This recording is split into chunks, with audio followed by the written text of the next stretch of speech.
Good evening, ladies and gentlemen. Namaskar. I'm your host this evening, Gitikka Ganju Dhar. I welcome you all to Outlook Business Catalyst 2014, presented by the ICICI Foundation. Ladies and gentlemen, every company, entrepreneur and organization that works in the social space, the for-profit social space, is making a great difference in the lives of people who live on the margins. This evening, we will applaud those from the social enterprise space in the country that are doing a great job, and we will enlighten ourselves as to where really social enterprise is headed in the country. To formally begin this evening's proceedings, I'd like to invite forward the editor of Outlook Business, Ms. N. Mahalakshmi.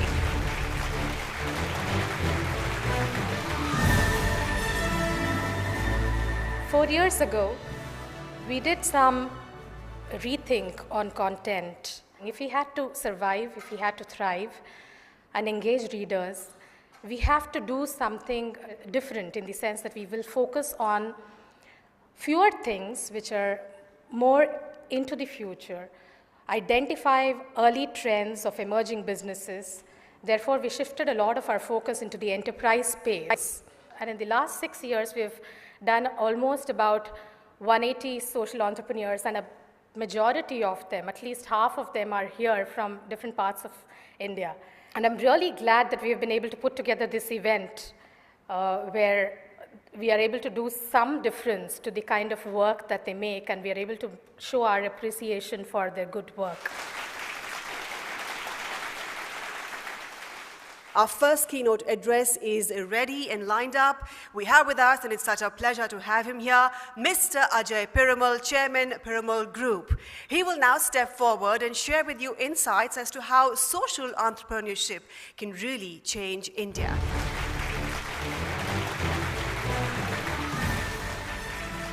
I think the first role for an entrepreneur is to find innovative solutions to the problems that are faced by our country.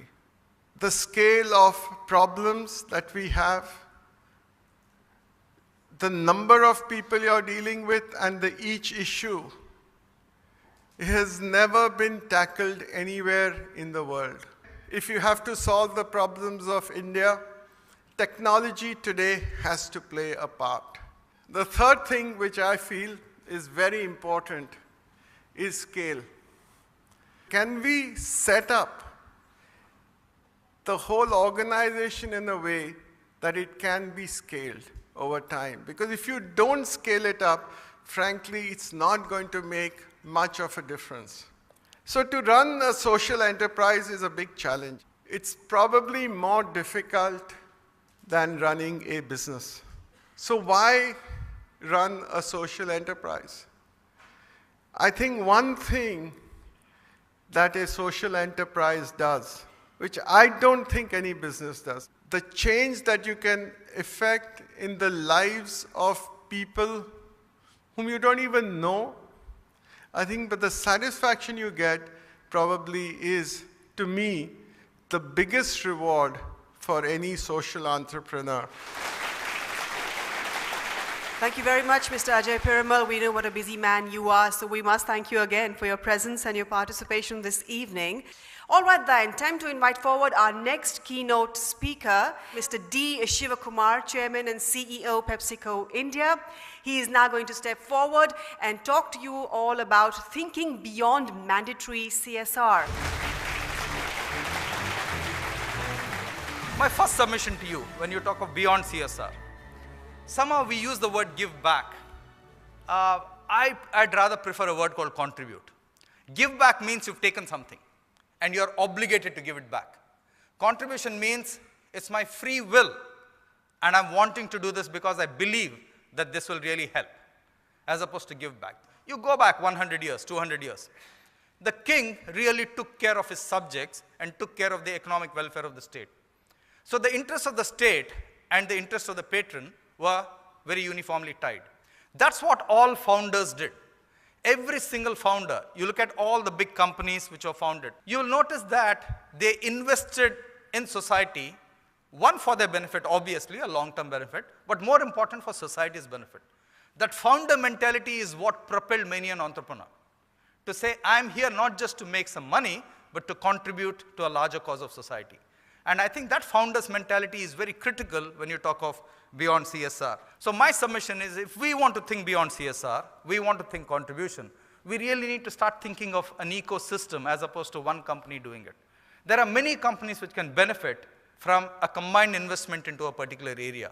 I think one of the things beyond CSR will demand of companies, you have to move from plain satisfaction to earning trust. We have to move well beyond, this is what I'm here to do, I satisfy you, to earning the trust of consumers, okay? And trust, you earn it and you lose it almost every day in the social world. You earn it in the morning, you could well lose it in the afternoon, okay? The character of the company is coming into question a lot more. If you don't have the character as a company, it's very difficult to move beyond satisfaction to trust, okay?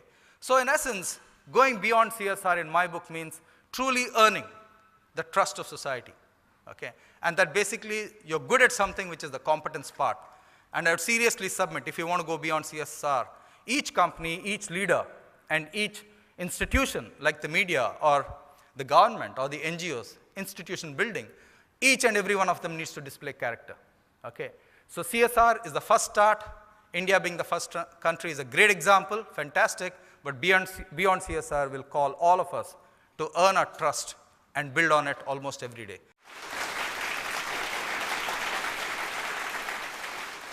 I'd now like to invite forward Ms. Letta Stas, co-founder Frederique Constant.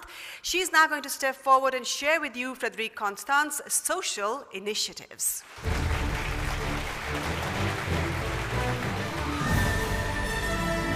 Being a global enterprise, it's now our aspiration to take from society, but also to give back by contributing to non-profit organizations in heart and child-related fields. So we do take this very serious, and we have our slogan, Live Your Passion, and we do with passion contribute to these charities. We have decided since 2007 to donate $50 for each double heartbeat watch sold. So we have linked the best-selling collection, the double heartbeat, with charity. Since 2012, we have become the corporate sponsor of the World Heart Federation. We launched an initiative together with the World Heart Federation called The Hearts of Children, where it's specially addressed the health of the heart of the children and their mother. So how we see, as Frederique Constant, our role in social responsibility. Well, ladies and gentlemen, the moment is here. We will now applaud those 6 who form our showcase this year. They hail from all across the country and have been shortlisted on the basis of the power of their story by our knowledge partner IntelliCap. They lead the way by way of innovation, by way of standing out in terms of social impact and business models. I'd like to invite forward Mr. Indranil Roy, who is President, Outlook Group. Sir, please join me here on the dais to help felicitate the winners this evening. Our first showcase company this evening is Microgram from Bengaluru, founded by Mr. Rangan Varadan. They help rural borrowers access crowdsourced credit.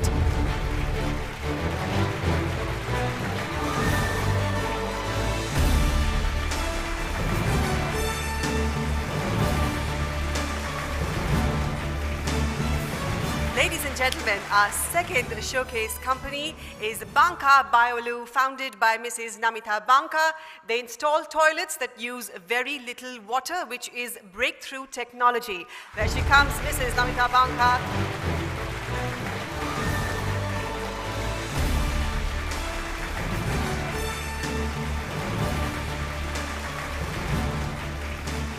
Our next showcase company is iMerit from Kolkata, founded by Radha Ramaswamy Basu.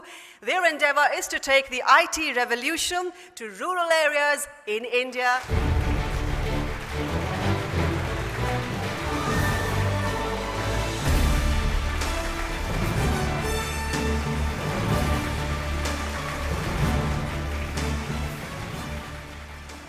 And our next showcase company is iCure, once again from Kolkata, founded by Mr. Sujoy Santra. They are taking medical facilities to doorsteps of citizens by using technology.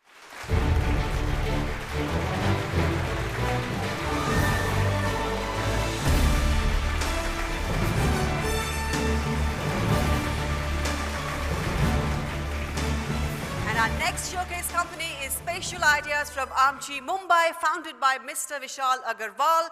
They use GIS technology to monitor better delivery of government services.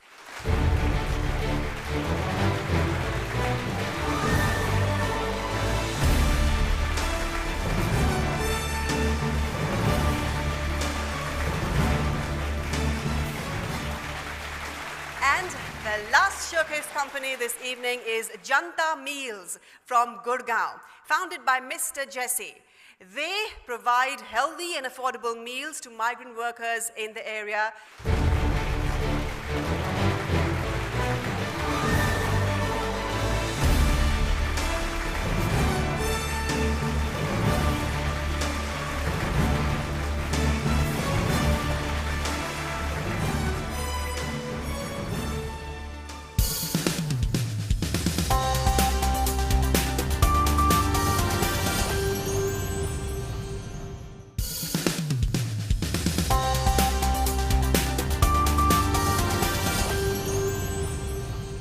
Well, now our event heads into its second stage of contemplation.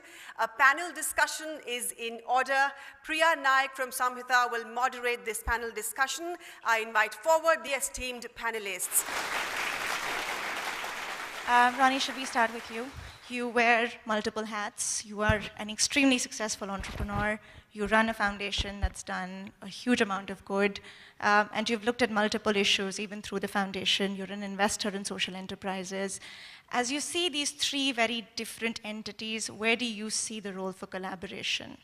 The minute we kind of club this whole aspect of social work, and then you put social entrepreneurship, and then you put CSR, and then you sort of put it all into one bucket, I think we're kind of bringing down the level of what the possible aspirations and the potential of what everything here can be.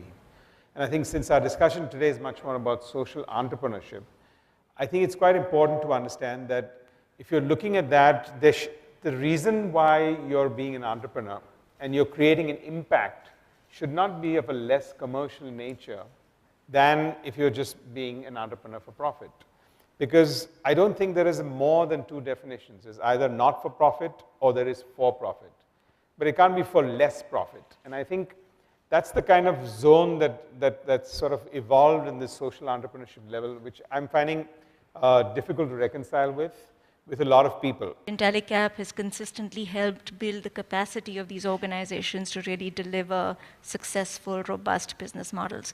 Can you talk a little bit about the type of support that you've offered and the ecosystem that you've created over the last few years? What we've done is we've tried to identify people with the heart in the right place, and then try and work with them on fine-tuning that business model so that it is, at a unit level it makes money and it is able to attract capital and is positioned for scale. So we've tried to work as an enabler, identify these entrepreneurs, work with them to fine-tune their business model, find funding with them at different stages again, one size doesn't fit all. Work with them in brokering some of these partnerships with larger corporates, with governments in PPP mode, and basically try and see how they can both create larger impact and at scale. So what is more critical, impact or scale? Because sometimes they work at cross purposes. Well, I think for a social, in my view, for a social enterprise to qualify for the social, I think both those purposes have to be there together. I think if one loses to the other, then I think you're not going to have an enterprise or you're not going to be social. So I think that's really how it is.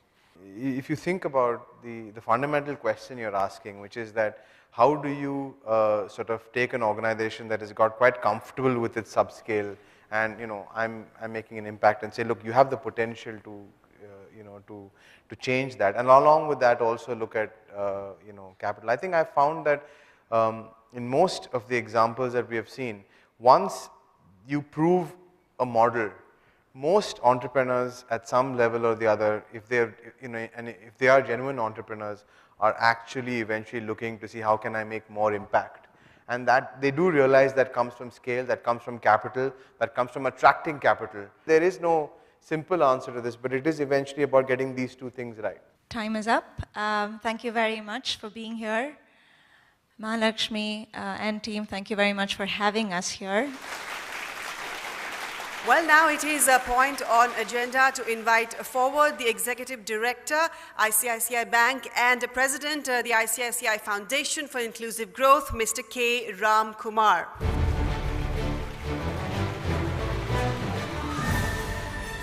Are we confusing by using the word social enterprise? Is it better that we leave it as an enterprise rather than a social enterprise? Is it better that we stop it at an entrepreneurship rather than calling it a social entrepreneurship? And my mind was asking, what are we adding value to? Who is benefiting by this adage called social in this? If it is an enterprise, it's an enterprise. So then the confusion out of the people's mind go away by saying, what is it going to do? So you may choose to work in a social sector, and you may have a business model which transforms certain part of the society, but we don't have to necessarily worry about whether it is social enterprise or social entrepreneurship. That's one thing. And for 30 years since I started working, I've heard this debate between whether if you have quality, would you have quantity, or if you have quantity, would quality go? That is the debate which got India into trouble, right? Why should scale and impact be counterposed? I thought that with scale you get impact. And nobody creates scale the next morning. And if you are not an entrepreneur, and if you're not enterprising, you will not strive to create scale. And if you don't create scale, then why did we get into this game?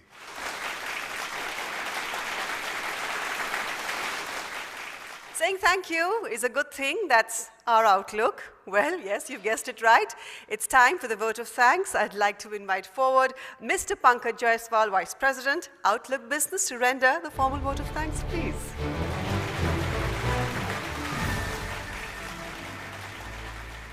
Social entrepreneurship is a subject that is really close to our heart. We have been featuring these wonderful change agents since last 6 years. And on behalf of Outlook Business, I extend a very hearty thanks to all these wonderful entrepreneurs and everyone present on this very important occasion. I cannot thank everyone enough for their involvement and willingness to take on the completion of tasks beyond their comfort zones. Thanks once again, ladies and gentlemen. So this was Outlook Business Catalyst 2014, presented by the ICICI Foundation. Ladies and gentlemen, once again, I'd like to thank you all for taking the time out and joining us here this evening. Keep the flag of goodness flying high. This is your host, Gitikka Ganju Dhar, saying goodbye, namaskar.